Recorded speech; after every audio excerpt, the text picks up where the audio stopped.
Hello hello, আজকে চলে এসেছি আবার একটা নতুন ভিডিও নিয়ে। মিনি ব্লগ তো এটাকে বলা যায় না, বড় ব্লগই। কারণ আমি ভেবেছিলাম ছোট্ট করে করব, কিন্তু ভিডিওটা করতে করতে অনেকটাই বড় হয়ে গেছে। তো সেদিনকে ছিল আমাদের প্রভাত ফেরি, কিন্তু বাঙালির টাইম জানেন, 8টা সাড়ে 8টায় সবাইকে বেরোতে বলেছিল। বেরোতে বেরোতে 9:30 10টা বেজে গেছিলো। প্রভাত ফেরিটা দুপুর ফেরিতে বদলে গেছিলো।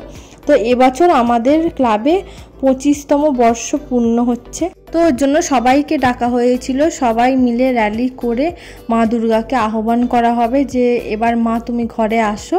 তো ওর জন্য একটা ছোট্ট ডান্স ও ছিল, মানে যেতে যেতে রাস্তার মধ্যেই আর কি দুটো গ্রুপের ডান্স ছিল। একটা আমার ভাগ্নিরা করেছিল আর একটা অন্য গ্রুপ এসেছিলো, আমাদের বাপের বাড়ির পাড়ায় দিদিরা থাকে তারা এসেছিলো সেই গ্রুপটা।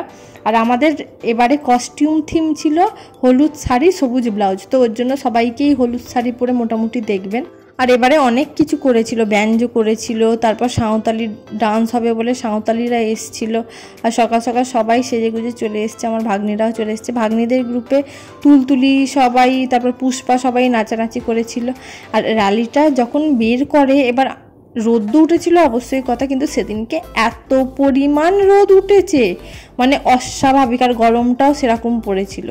এবার বাড়িতে যখন আমরা ফিরে আসি না, পুরো মানে শরীরের কালার চেঞ্জ হয়ে গেছিলো আমাদের, যে গেছি এক এসছি এক। আর সবাইকেই যেহেতু হলুদ শাড়িটা পরে যেতে বলা হয়েছিল, তো সবাই যতদূর চোখ যাচ্ছিল খালি হলুদ শাড়ি আর হলুদ শাড়ি। আর এত ভালো লাগছিল দেখতে, সে যেন মনে হচ্ছিল কারোর গায়ে হলুদে বেরিয়েছে, এত লোক বেরিয়েছে, মানে দারুণ লাগছিল দেখতে। আর আমাদের পাড়ার যে সাঁওতালি ডান্সটা হচ্ছিল সেটা ছোট্ট করে আপনাদেরকে দেখিয়ে দিচ্ছি কিরম হয়েছে না হয়েছে।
আর জানেন তো, করোনা যবে থেকে হয়েছে তারপর বোধহয় 2-3 বছর পর এত ভালো করে পাড়ায় অনুষ্ঠান হচ্ছে, এত বড় করে থিম ফিম হবে, আর এত ভালো লাগছে। আর আগে থেকে প্রস্তুতি নিলে সবাই মিলে একসাথে বেরোলে দেখবেন মনে একটা আলাদা আনন্দ থাকে, যে এবারে মজা বেশি হবে, এবারে আনন্দ বেশি হবে।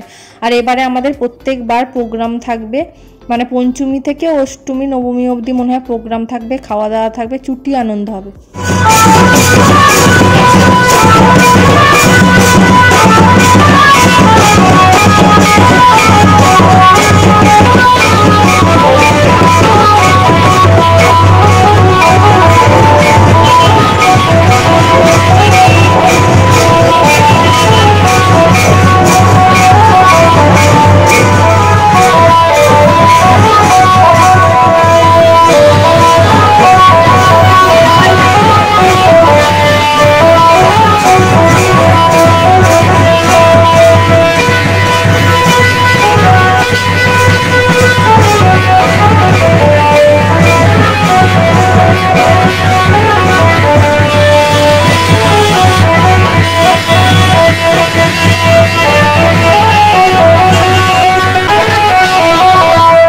এখানে সাঁওতালি বউগুলো নাচছিল, সব গান ফান বাজছিল, আমরাও একটু নাচানাচি করছিলাম। আর সত্যি কথা বলছি, সাঁওতালি বউগুলোর এত এত স্ট্যামিনা না, ফার্স্ট আমি ভেবেছিলাম ঘটগুলো হয়তো কোনো রকমভাবে হয়তো কিছু দিয়ে বেঁধে হয়তো মাথায় বসানো, কিন্তু তারপর যখন সামনে গেলাম দেখলাম যে না, পুরোটা ওরা ব্যালেন্স করে পুরো জিনিসটা করছে, নাচছে। মানে যখন মাথা থেকে জিনিসটা নামিয়েছিল না, পুরো ওই ঘরটার মাথায় পুরো এরকম দাগ হয়ে গেছে। মানে এতটা রাস্তা ব্যালেন্স করে গিয়ে ওইভাবে নাচ আর নটের যোগ। আমরা ওদের সাথে একটু নাচানাচি করছিলাম আর বেশ মজাও লাগছিল। রোদে কষ্ট হচ্ছিল একটু ঠিক কথা, কিন্তু মজাও হচ্ছিল। তারপর আমাদের ভাগ্নিদের যে গ্রুপটা সেটার পারফরমেন্স শুরু হয়েছিল।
সত্যি কথা বলতে কি বলুন তো, এতদিন পর মা নিজের বাড়িতে ফিরছে, পাক্কা 1 বছর পর মা আবার নিজের ঘরে ফিরছে। তো তার জন্য একটু তো জাঁকজমক করে মাকে নিয়ে আসার অবশ্যই দরকার।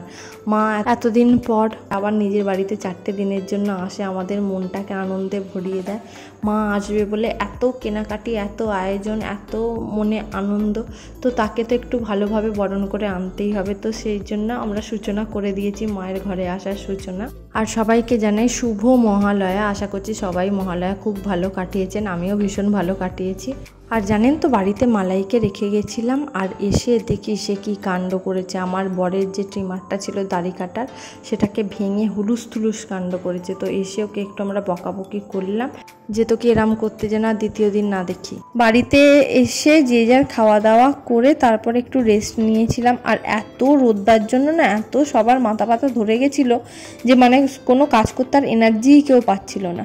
আর প্রভাত ফেরির আমাদের মোটামুটি শেষ, এবার বাড়ির দিকে রওনা দিচ্ছে। গিয়েও আমরা নাচানাচি করেছিলাম।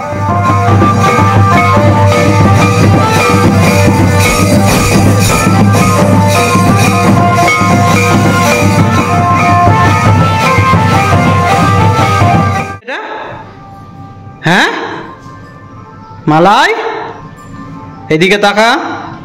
এটা কি করেছিস? কি করেছিস এটা? কি রে বল বল। স্টিমারের হুক আমার, এবার আমি কি করে দাড়ি কাটবো? হ্যাঁ কি করেছিস তুই? এটা একটা মারো ওকে। কি রে এদিকে তাকা, বল এটা কি করেছিস? বল বল, এবার কি করবো তোকে নিয়ে? বল, তুই ঘরে রেখে গেছি, তুই এটা চিবিয়েছিস মালাই? আমরা একটু বেরিয়েছি ব্যাস। এদিকে তাকা, আমার দিকে তাকা। আমি বাঁচাতে পারবো না, আমার দিকে তাকিয়ে লাভ। আমার দিকে তাকা, তুই আর চোখে যতই দেখ। এইদিকে তাকা, দেখতে পাচ্ছিস না?